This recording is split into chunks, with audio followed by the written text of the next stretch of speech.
vamos a retomar en esta mañana nuestro estudio de la carta del apóstol Pablo a los Efesios. Hoy estamos terminando el primer capítulo, que es un capítulo muy importante. En este capítulo hemos considerado muchísimas bendiciones maravillosas que todos los creyentes en el Señor Jesús tenemos, que todos hemos recibido como producto de nuestra unión con Cristo. Recordemos que el apóstol Pablo presenta estas bendiciones como un hecho, como una realidad inobjetable en la vida de todo cristiano. Así la manifestación final de estas bendiciones sea todavía futura. Si usted recuerda el verso 3, que es un verso clave en todo lo que hemos estado viendo, en el verso 3 Pablo escribe que Dios nos ha bendecido con toda bendición espiritual en los lugares celestiales en Cristo. Y en los versos posteriores, lo que sigue a esta frase, pues vemos que Pablo procede a presentar cuáles son esas bendiciones. Y hemos considerado a lo largo de las semanas que hemos estado haciendo este estudio, cada una de esas bendiciones en detalle. Yo las voy a mencionar hoy de manera breve para refrescar la memoria de todos nosotros. Lo primero que vimos es que Dios nos escogió en Cristo antes de la fundación del mundo. Y eso nos dio para hablar de la realidad de que Dios elige soberanamente al creyente conforme a su voluntad. Y la conclusión, o una de las conclusiones más importantes de esta verdad, es el hecho de que Dios es el iniciador de nuestra salvación. Y nosotros nada podemos hacer para producir esa salvación. ¿Por qué? Porque ni siquiera existíamos cuando el Señor nos eligió. Entonces esa fue la primera de los aspectos que vimos. Luego hablamos de la verdad absolutamente maravillosa de nuestra adopción como hijos. Nuestra adopción como hijos. Vimos que todos los creyentes somos injertados en la familia de Dios al momento de creer en Cristo. Y algo que yo les dije en aquella ocasión que siempre me ha llamado mucho la atención: pasamos de ser enemigos de Dios a ser hijos. De ser enemigos a ser hijos. Qué gran transacción, qué gran bendición, hermanos. Posteriormente consideramos nuestra redención, ¿lo recuerda? La redención, y explicamos que esta redención tiene que ver con nuestra liberación del reino de las tinieblas a través de la sangre de Cristo, que fue el precio pagado por nuestro rescate. También vimos que Dios nos da sabiduría, recuerda, y discernimiento para comprender lo que llama la Biblia el misterio de su voluntad. Es decir, el plan de redención de Dios, todo su plan ha sido revelado, lo hablamos de manera progresiva, poco a poco. ¿Se acuerda que dijimos esto?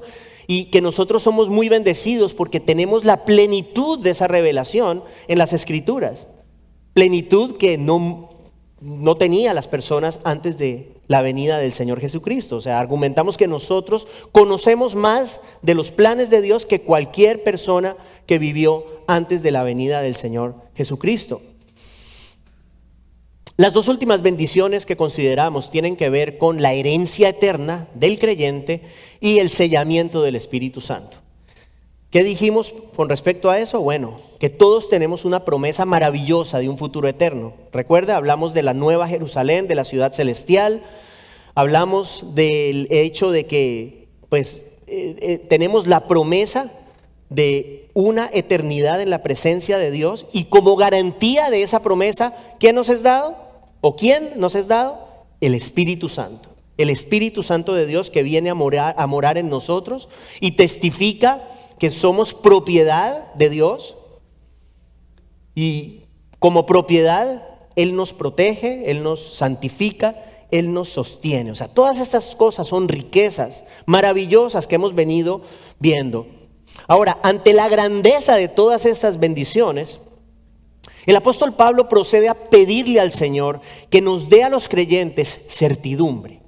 Una certidumbre espiritual de todas estas cosas, una comprensión profunda de estas cosas, porque podemos entenderlas de repente de una manera intelectual, pero no interiorizarlas, ¿sí? Y Pablo pide al Señor que ilumine los ojos de nuestro entendimiento, que nos permita entender estas cosas de una manera profunda, y básicamente pide comprensión de tres aspectos. Todo esto es resumen, tres aspectos. El primero, La esperanza de nuestro llamamiento.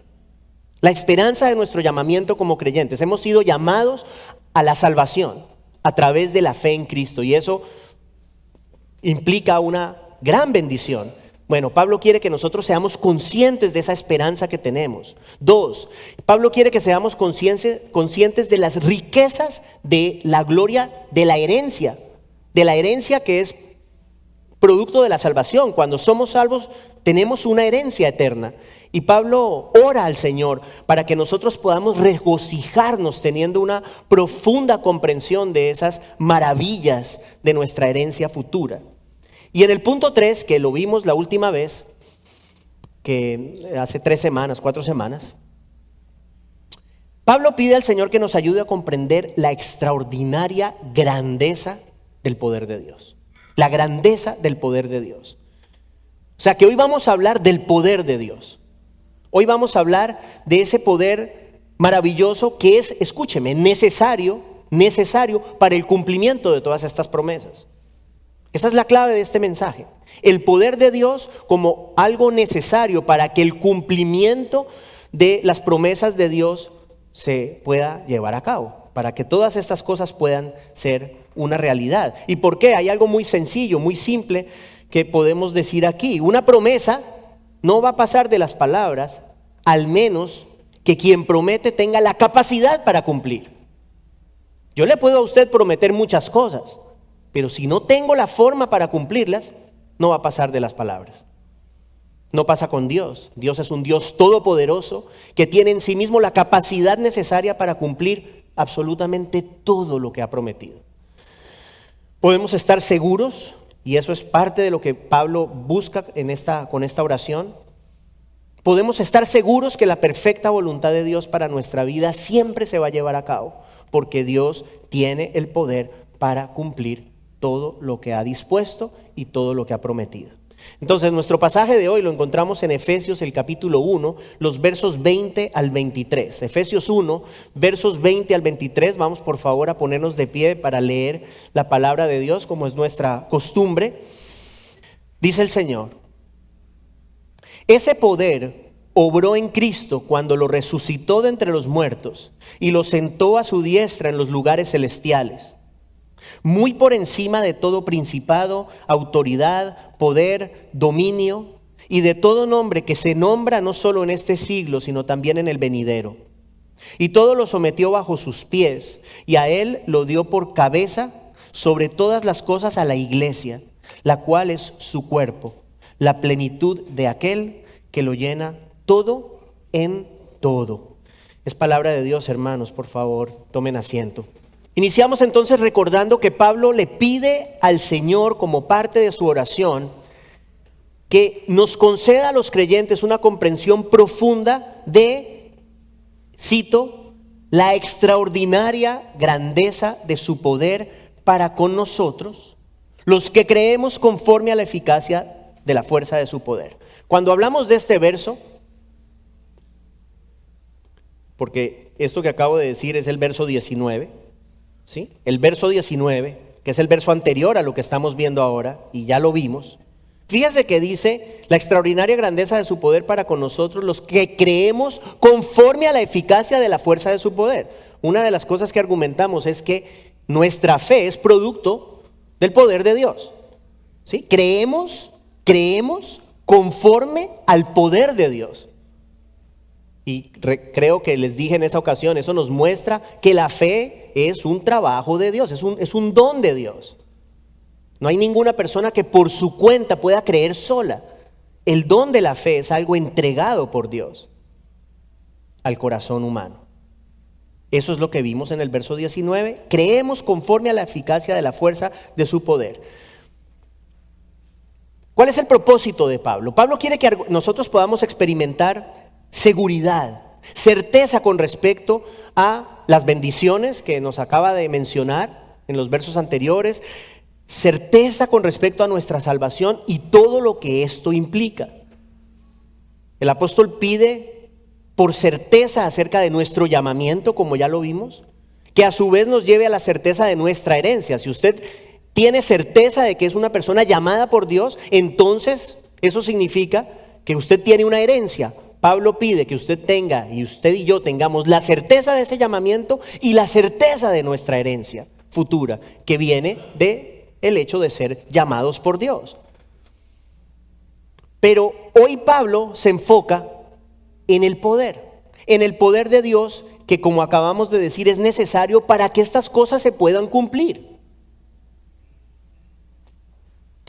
Vamos a ver los versos 20 y 21 de nuestro pasaje. Allí Pablo apela a algo bien interesante. Pablo habla de la resurrección de Cristo y de la exaltación de Cristo como muestras del poder de Dios. Le voy a leer esos dos versos. Versos 20 y 21. Ese poder obró en Cristo cuando lo resucitó de entre los muertos y lo sentó a su diestra en los lugares celestiales, muy por encima de todo principado, autoridad, poder, dominio y de todo nombre que se nombra, no solo en este siglo, sino también en el venidero. Fíjese que Pablo aquí, para referirse al poder de Dios, no se refiere de pronto a otras cosas que podrían aparecer un poco más impresionantes. Por ejemplo, la creación. Pablo hubiese podido utilizar la creación del universo a partir de la nada. A partir de la nada, hermanos, con la palabra de su poder, ¿cierto? Hubiese podido utilizar Pablo esa manifestación maravillosa del poder de Dios. Hubiese podido, por ejemplo, hablar del diluvio universal y de cómo con tan gran poder Dios castigó a la humanidad entera, mandando un diluvio impresionante. Quizás hubiese podido hablar de manifestaciones del poder de Dios que vemos tras la salida de Israel de Egipto, ¿cierto? Usted recuerda el impresionante poder que Dios mostró para sacar a su pueblo de la esclavitud en Egipto. O quizás pudiese haber mencionado manifestaciones de Dios actuando en favor de Israel cuando tenían que enfrentar a naciones mucho más poderosas que ellos.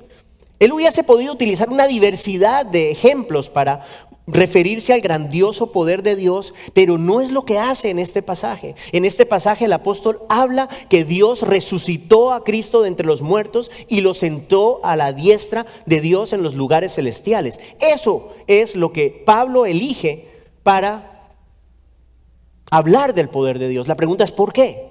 ¿Por qué será que Pablo eligió estos ejemplos? Y yo creo que lo hace de esta manera porque ustedes y yo como creyentes también estamos a la espera de ser resucitados y también estamos a la espera de ser sentados en los lugares celestiales.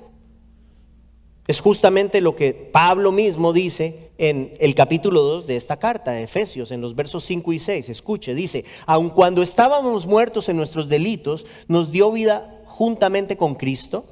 Por gracia ustedes han sido salvados. Verso 6, y con Él, o sea con Cristo, nos resucitó y con Él nos sentó en los lugares celestiales en Cristo Jesús. O sea que Pablo está haciendo aquí un paralelo muy importante. Lo que nos está diciendo es que Dios tiene el poder para cumplir lo que nos ha prometido con respecto a nuestra herencia futura. Pensemos en esto.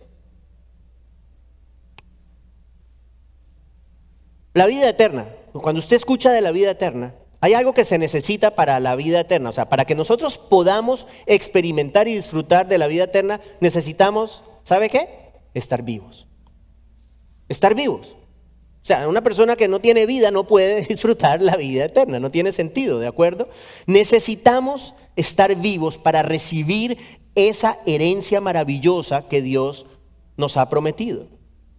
Y la recepción de esa herencia requiere, escucha esto, que lo corruptible dé paso a lo incorruptible. Eso lo dice Pablo en 1 Corintios 15:50. Dice que la carne y la sangre no pueden heredar el reino de Dios. Necesitamos tener una vida diferente. Necesitamos poder tener una vida distinta para heredar la vida eterna. ¿Qué significa eso en palabras sencillas? Que todas las personas que muramos creyendo en Cristo necesitamos ser resucitados para que podamos tener acceso a la herencia que Dios nos ha prometido. ¿Sí? ¿Y por qué hago la aclaración de que los que muramos? Bueno, porque cuando sea el rapto de la iglesia, cuando el Señor venga por su iglesia, aquellos que estén o estemos vivos no van a morir. No van a morir, pero sí van a ser transformados. Transformados. ¿Qué significa esa transformación? Que sin morir, y no me pregunte cómo va a ser porque no sé, recibirán un nuevo cuerpo, un cuerpo glorificado. Pero los que estén o los que muramos, si es que eso nos incluye a nosotros, creyendo en Cristo como cristianos, seremos resucitados. Es necesaria la resurrección para que podamos disfrutar de nuestra maravillosa herencia eterna. Sin resurrección no tiene sentido para nosotros. Nada de lo que hemos hablado. Nada. Y por esa razón, Pablo no habla de otras expresiones del poder de Dios, pero habla de la resurrección de Jesús. Y fíjese lo que dice, habla del poder que resucitó a Cristo. Y lo que nos está diciendo es que ese poder que resucitó a Cristo nos va a resucitar a nosotros, es lo que está hablando. Seremos resucitados por medio de ese mismo poder. Pablo desea que nosotros tengamos una certeza profunda de nuestro llamamiento a la salvación, ya lo dijimos, de la herencia que esa salvación presupone, pero para ello también tenemos que tener una plena certeza del poder que se necesita y que tenemos para poder recibir esa herencia. Sin poder no se puede, sin el poder de Dios no se puede, hermanos. O sea que es ese poder de Dios lo que garantiza que ustedes y yo un día podamos recibir la herencia que Dios nos ha prometido. Es ese poder.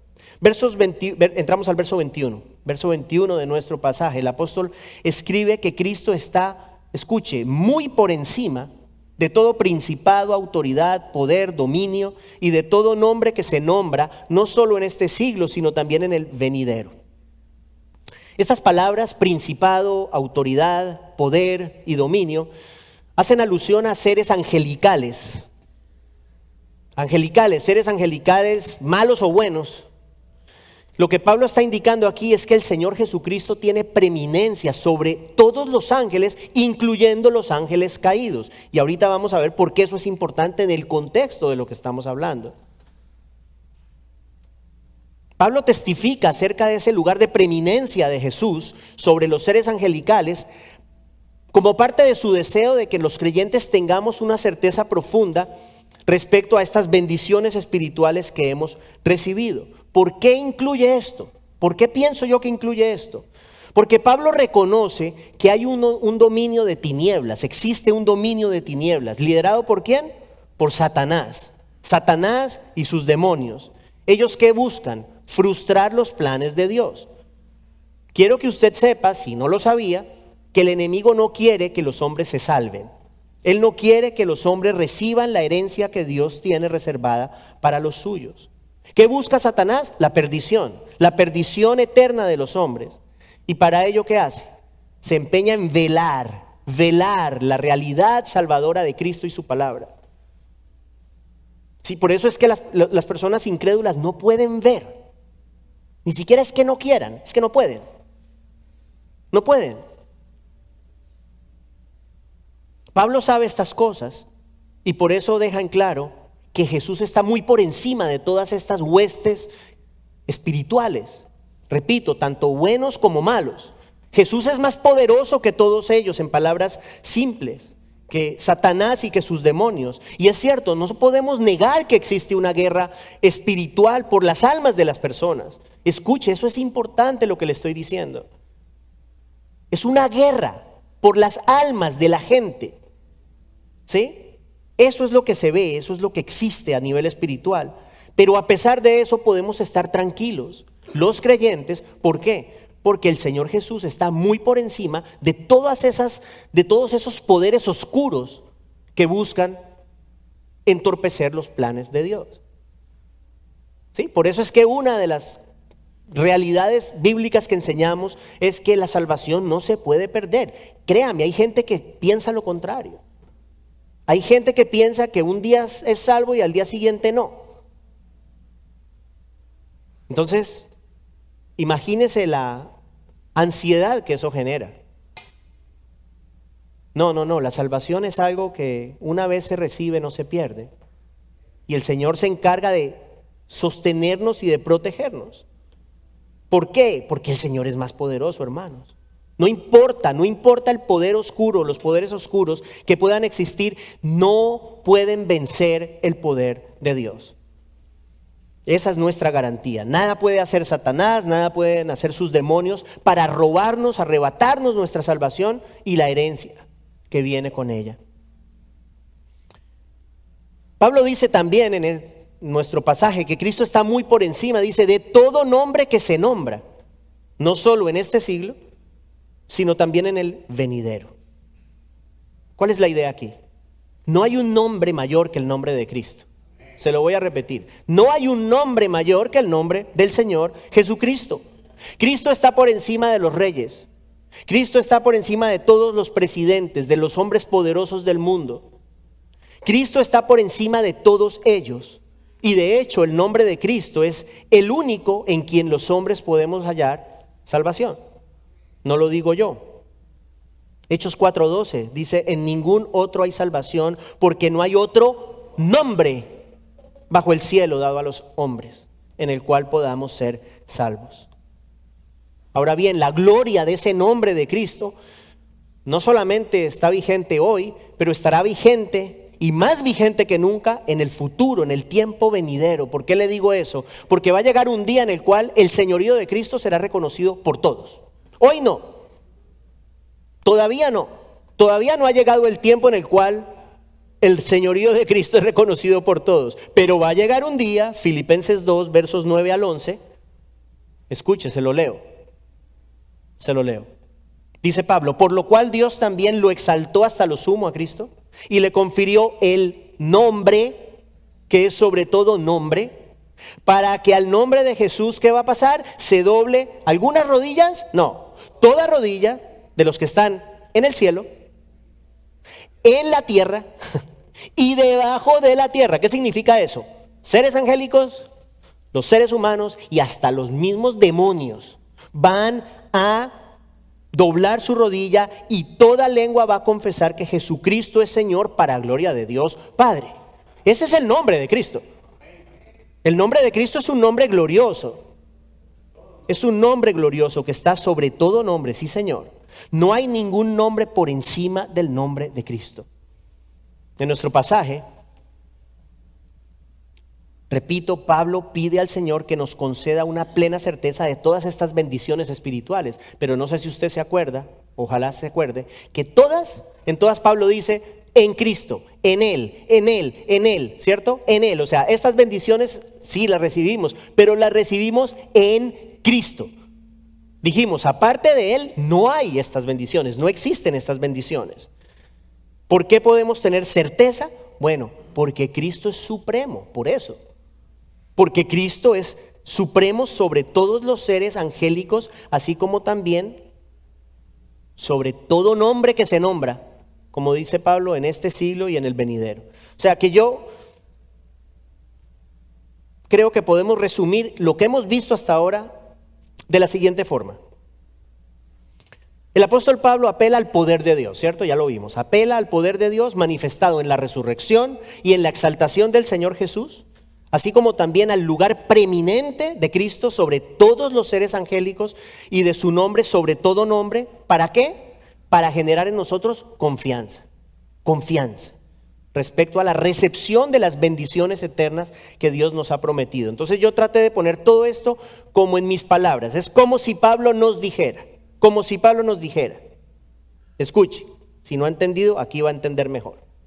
Es como si Pablo nos dijera, Leo, puedes estar confiado, ¿sí? Ustedes, hermanos, pueden estar confiados, podemos estar confiados. Dios tiene poder para cumplir todo lo que ha prometido. El mismo poder que resucitó a Cristo y lo sentó a la diestra de Dios en los lugares celestiales, hará lo mismo con ustedes. Eso es lo que nos está diciendo.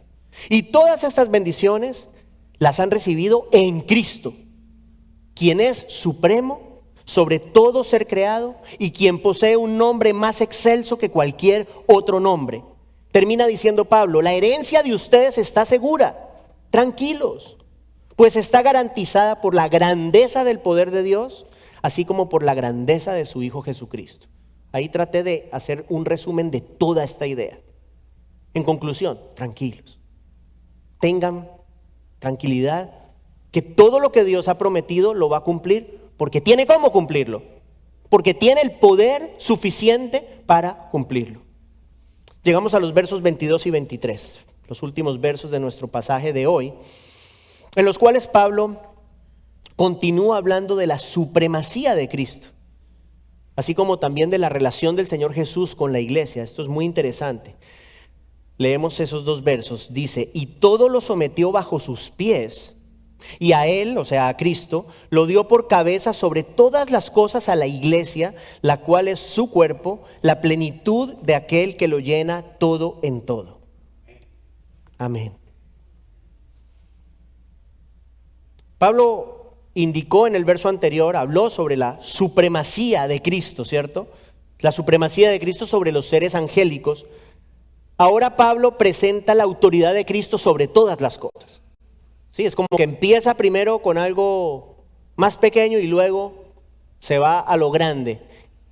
Cristo supremo sobre todos los seres angélicos, pero no solamente sobre todos los seres angélicos, Cristo es supremo sobre todas las cosas. Por eso escribe, y todo lo sometió bajo sus pies. Todo. Eso es impresionante. Piensa en esa frase. Todo lo sometió bajo sus pies. Esto es haciendo eco de el Salmo 8, verso 6, donde David escribe estas palabras. Tú le haces señorear sobre las obras de tus manos, todo lo has puesto bajo sus pies.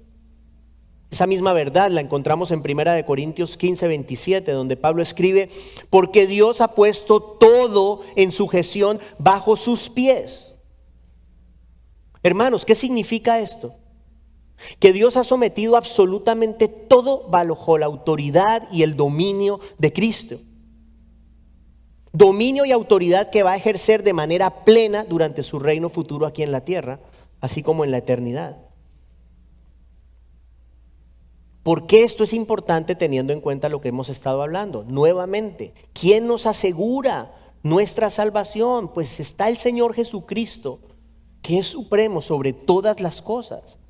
Él es esa seguridad, Él es esa certeza. No hay un poder, ningún poder que pueda arrebatarnos las bendiciones que Dios nos da en su Hijo cuando el Hijo está sobre todas las cosas. ¿Me entienden? Pablo continúa argumentando que Dios puso a Cristo, y esto es muy interesante, por cabeza, dice, sobre todas las cosas, a la iglesia, la cual es su cuerpo. Entonces, aquí hay dos aspectos a considerar. No solamente el Señor Jesús es cabeza de la iglesia en términos de autoridad, que lo es, pero es también la cabeza de la iglesia en un sentido orgánico. Vamos a hablar un poquito sobre eso. Primero, Cristo como cabeza autoritativa de la iglesia, ¿sí? Cristo ha sido exaltado sobre todas las cosas y eso incluye a la iglesia. O sea que Cristo tiene autoridad sobre la iglesia. ¿Qué significa eso? Escuche, hermano. Significa que Cristo es el amo y Señor de la iglesia. Algo que a veces se nos puede olvidar es que Cristo pagó, compró a la iglesia con su sangre. ¿Sí? Cuando usted compra algo, usted tiene dominio sobre lo que compró. Eso es suyo. Es suyo, Usted como creyente y yo como creyente, nosotros como iglesia, somos propiedad de Cristo. Propiedad, somos su propiedad. Él es el dueño nuestro y como dueño ejerce control sobre nosotros. Escúcheme, los pastores no somos los dueños de la iglesia. Los líderes no son los dueños de la iglesia. Los que más aportan dinero no son los dueños de la iglesia. La iglesia le pertenece a Cristo. Y no solamente le pertenece, pero está bajo su total dominio. La iglesia está llamada a seguir las directrices dadas por el Señor Jesús en esta palabra. La iglesia está llamada a seguir lo que dice aquí. Ahora, cuando la iglesia tiene una agenda propia que vela por los intereses de las personas en lugar de los intereses de Cristo, ¿sabe qué pasa? Que pierde toda efectividad y se hace completamente inútil. Inútil. Una iglesia en la cual Cristo no es el centro, en mi concepto, lo digo con toda, sin pena lo digo, no es una iglesia. Una iglesia donde Cristo no es el centro no es una iglesia. Podrán llamarse iglesia, pero no es una iglesia. La iglesia tiene la tarea de proclamar el mensaje de salvación para edificar a los creyentes y para salvar a los perdidos. Hermanos, la iglesia no es un negocio. La iglesia no es un club social. La iglesia no es una discoteca. La iglesia no es una plataforma para comediantes. La iglesia es un organismo vivo, compuesto por una cabeza que es Cristo y unos miembros que somos nosotros. Eso es la iglesia. Eso es la iglesia. Ahora, vamos a ver la segunda connotación de Cristo como cabeza de la iglesia. Dijimos, no solamente es cabeza como autoridad sobre la iglesia, pero en un sentido orgánico. Escuche, Cristo está íntimamente unido a su iglesia. Y Cristo le da vida a la iglesia, así, por eso viene la analogía. Así como la cabeza está unida al cuerpo humano y es esencial para la vida y el funcionamiento de los demás miembros del cuerpo, el Señor Jesús es vital para la iglesia. Iglesia sin Cristo es cuerpo sin cabeza. Iglesia sin Cristo es cuerpo sin cabeza. No hay vida. Sin Cristo no hay vida en la iglesia, hermanos. El Señor Jesús es tan vital para la vida de la iglesia como lo es la cabeza para el cuerpo. Y repito, sin Cristo como cabeza, la iglesia no es iglesia. Es simplemente un ente disfuncional, desprovisto de la vida de Dios. Eso es lo que es. Pero cuando Cristo tiene el lugar que le corresponde en el seno de la iglesia, ¿qué sucede? ¿Qué sucede cuando eso pasa? Bueno, los creyentes son edificados, los muertos espirituales reciben vida y la congregación es santificada, creciendo no solamente en conocimiento, pero en santidad, en semejanza a Cristo. Y que Cristo sea la cabeza orgánica de la iglesia, pues hermanos, representa seguridad para nosotros. Los miembros de ese cuerpo sabemos que la cabeza que tenemos es una cabeza que nos da vida. Es una cabeza que vela por nosotros, es una cabeza que nos guarda, nos protege. Somos uno con el Señor Jesús. Estamos íntimamente unidos a Él. Y eso genera certeza, ¿de acuerdo? Genera tranquilidad. Somos parte de Él. Y como dice la canción de Leo, somos parte de Él, ¿cierto? Y porque somos parte de Él, nada puede separarnos.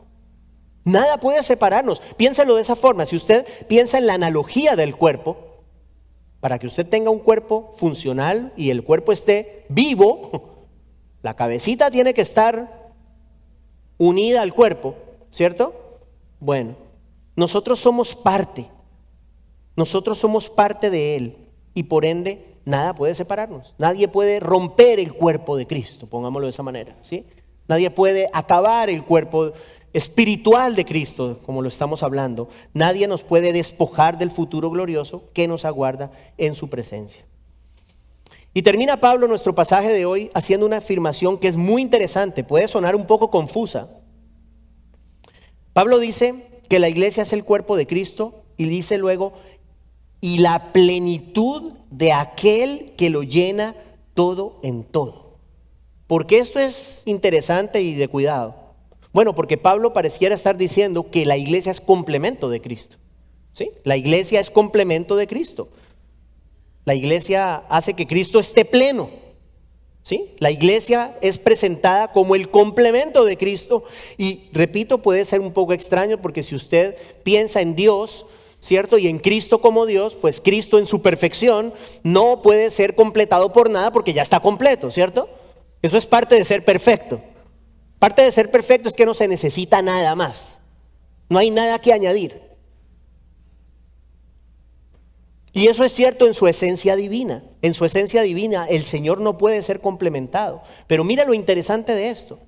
Si usted lo ve o si vemos esto desde la perspectiva de los roles que el Señor toma en la Biblia o que la Biblia presenta, los roles que vemos del Señor Jesucristo, podemos comprender un poquito mejor esta idea de que la iglesia es plenitud de Cristo.